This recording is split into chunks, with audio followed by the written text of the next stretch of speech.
Là. Non, moi je vais vous dire qu'il ne faut pas suivre Kamto. C'est-à-dire vous allez tout entrer dans son jeu. Il faut laisser Kamto aller aux élections. Il aura exact. Parce qu'aujourd'hui on a l'avantage d'avoir tous les grands ténors politiques au Cameroun qui sont dans ces élections.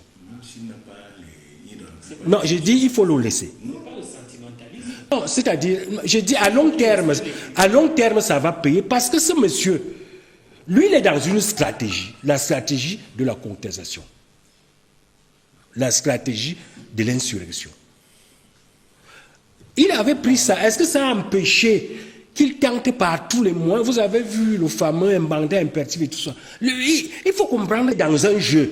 Non, mais ça peut ne pas être un jeu parce que quand aurait beau boycotter les élections locales de 2020, il attendait celles de 2025. Non, Kamto n'a jamais attendu les élections. Mais il aurait pu attendre. Kamto n'a jamais attendu les élections. Il y avait des élections locales qui auraient pu se tenir avant la présidentielle. Non, mais si vous dites ça, c'est que ça n'a pas de sens.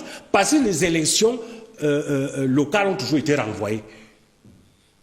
C'est-à-dire, dans les élections passées, ça a toujours été renvoyé. Dans la pratique, mais la Constitution les prévoit quand même. Non, la Constitution n'oblige pas à organiser les élections avant.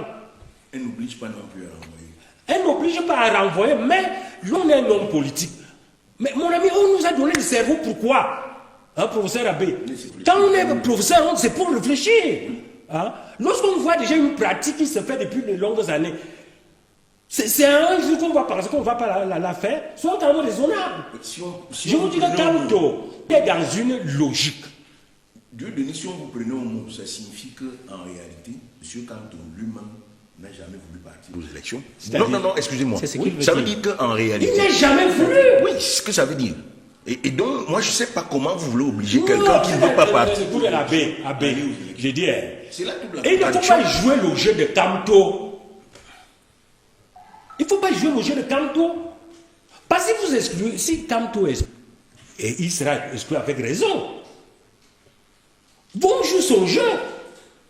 Parce qu'il va dire que oui. Mais vous voulez donc quoi? Que les CAM, le Conseil constitutionnel, viole la loi pour... C'est ça qui demande. Mais c'est ça que vous demandez. Mais je dis que s'il y a moyen de faire participer Kamto aux élections, qu'il aille aux élections. Vous savez... Moi, je dis une fois de plus, nous sommes dans ce qu'on appelle un jeu stratégique où personne ne dit réellement ce qu'il a en tête. Quand on sait que sur le plan électoral, il peut gagner, sous quelque forme que ce soit. C'est un leader communautaire, une mascotte tribale, qui est bloqué par le plafond de verre de sa côté. Bon, laissez-moi finir, monsieur Nga. Monsieur Nga, vous pouvez m'enseigner le raisonnement? Non. Alors vous me taisez. C'est un leader communautaire. Je ne sais pas. Non. Moi, je suis mal à l'aise chaque fois qu'on parle de tribalisme dans la télé. Non. Je suis mal à l'aise. Je ne suis pas ici. C'est pas ça, n'utilisez plus ça. Je ne suis pas c'est dangereux, n'utilisez pas ça. Non, nous sommes ici, n'utilisez pas tribalisme pour justifier quoi que ce soit. Non, je peux vous le dire. Je ne me tais pas. Je ne me tais pas. N'utilisez pas tribalisme sur les médias. C'est pas bon. C'est pas bon, monsieur. S'il vous plaît, n'utilisez pas tribalisme. Je juge le mot tribalisme. C'est pas bon. Docteur Nka, c'est pas vous le censeur de ce plateau, je vous en prie. Non, c'est pas vous le censeur du plateau, docteur. Mais comment? Docteur, vous me laissez. Je dis. Vous ne pouvez pas venir sur un plateau. Docteur Nka. Vous réunissez les Camerounais. Docteur Nka, et vous mettez le tribalisme à la télé. Vous me laissez. C'est donc vous prendrez le plateau. Non, ne dites pas tribalisme. Il n'a jamais parlé de tribalisme dans... Vous pensez que c'est une mission, gars? Non, je vous dis de ne pas... Je suis un citoyen camerounais, je suis un cas. Je suis un cas. C'est un leader communautaire. Ok. On va se calmer. Pas le tribalisme en public. Dieudonné, on va se calmer. On se calme d'abord, Dieudonné.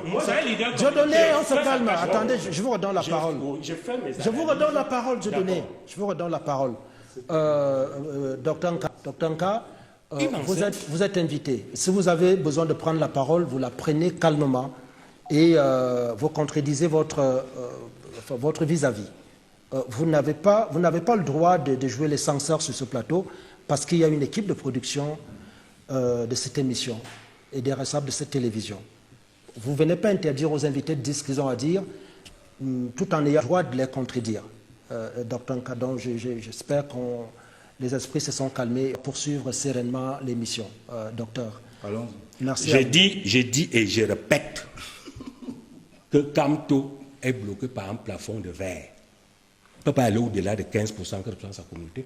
Parce que très clivant, techniquement marqué, sa capacité de pénétration au sein d'autres communautés est pratiquement nulle. C'est vrai que votre analyse n'est fondée sur aucune étude. Non, est-ce que moi je fais les études moi-même? Il y a des sondages. Lesquels? Mais il y a des sondages. Quel sondage a conclu à ce que Kamto était... Non, mais est-ce qu'on a besoin d'une étude très particulière pour aboutir à la conclusion que je donne là? Je connais bien le Cameroun. Les élections au Cameroun, c'est d'abord un bras de fer tribal. Et ça a toujours été comme ça. Ce n'est pas moi qui invente. Les chiffres sont là. Vous ne pouvez pas réussir si vous n'avez pas une base communautaire au Cameroun. Ce n'est pas moi qui invente ça. Ce n'est pas moi qui confine les partis à leur zone communautaire. Et je dis donc, une fois de plus, je vais finir, je dis donc que il ne faut pas transformer Kamto en une sorte d'épouvantail politique. Si la loi permet à ce qu'il puisse être là, il faut qu'il soit là. Oui, bien évidemment. Parce qu'une fois de plus, le jeu de Kamto, c'est quoi? C'est ne jamais aller aux élections. Mais tenter de manipuler pour créer des insurrections. Mais avec le Manidem, c'était presque garanti, non? Dieu donnait son bas.